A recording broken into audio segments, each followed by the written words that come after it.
Hi, Phil the Engineer here again today. I'd like to cover the basics of how the government influences healthcare. You're probably asking yourself, what can an engineer that spent the majority of his career developing combat systems tell me that I don't already know? The answer is plenty. The reason is that 13 years ago I was diagnosed with Parkinson's disease, and it led to first-hand experience with many of the government entities that directly affect healthcare costs. These entities fall under the broad functional areas of research, regulatory, and reimbursement. They're controlling forces in the cost and quality of products and services that we call healthcare. The publicly funded research role produces innovations in healthcare and is primarily managed through the National Institutes of Health, with appropriated funding allocated to intramural as well as extramural programs distributed in the form of grants and contracts to universities and small business. There are other agencies that fund research relating to healthcare, such as the Center for Disease Control, the Food and Drug Administration, the Department of Education, the Department of the Army, the Department of the Agriculture, to name a few. Of course, all these agencies are funded through the federal budget.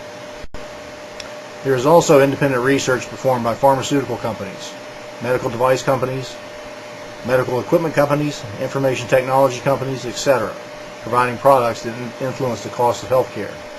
Innovation is what keeps the product companies in business, and Wall Street is what frequently drives them to make bad decisions, favoring short-term profit over long-term research investments. The second area is regulatory. This is primarily the responsibility of the Food and Drug Administration.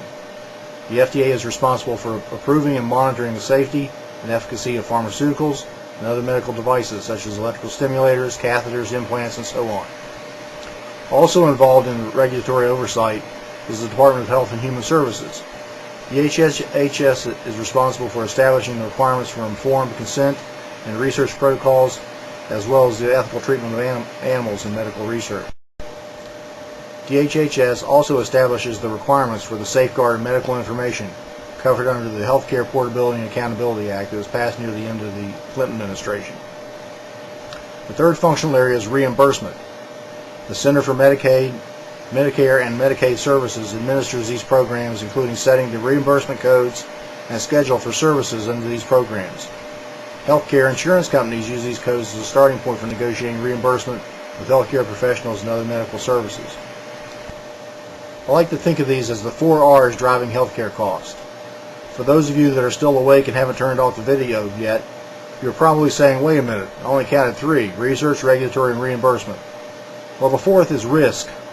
It doesn't have a government agency, but is the primary reason why the other areas exist. So let's explore risk for a moment. Rather than immediately jump into the emotional issue of healthcare insurance, let's look at term life insurance. Term life insurance refers to insurance whose premiums cover a fixed amount of time, with the insurance company pocketing the full amount of the premium. So it's essentially a bet with the insurance company that you're going to die in the next year, and your beneficiary will receive a payout usually orders of magnitude greater than the premium. The insurance company assesses the risk of this occurrence and sets the premiums for its customers to ensure that funds are available for those that win the bet. So those of us that do not win the bet are essentially providing funds for the players that do. In other words, they die and they benefit from our premium. If you purchase a whole life policy, on the other hand, the insurance company invests your premium and will return your accrued premiums as a lump sum after the policy matures.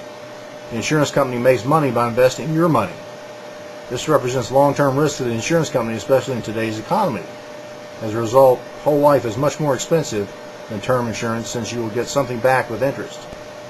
So with that in mind, let's talk about healthcare insurance. The model is the same. Like term life, the premium isn't intended to cover the cost of healthcare for you and your family each year. It is intended to cover the bet that you will be diagnosed with a major illness that will far exceed your premiums.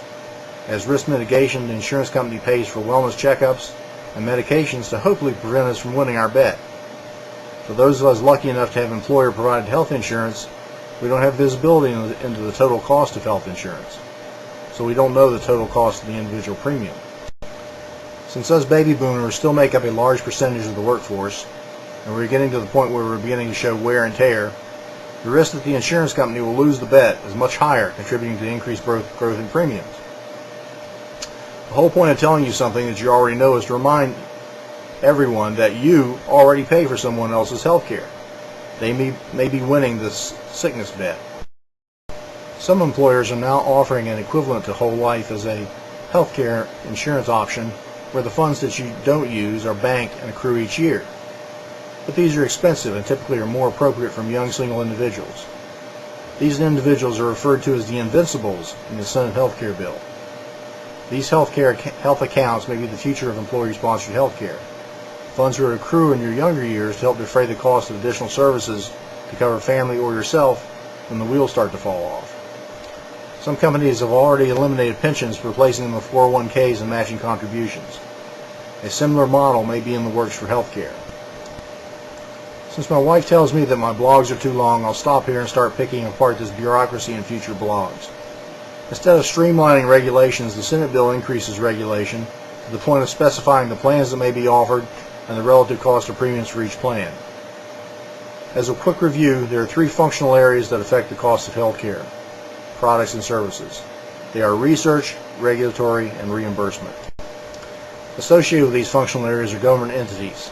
Government policies both directly and indirectly affect supplier profitability. These suppliers provide not only health care, but also the tools of the trade. These tools include pharmaceuticals, medical devices, diagnostic equipment, and surgical equipment, to name a few.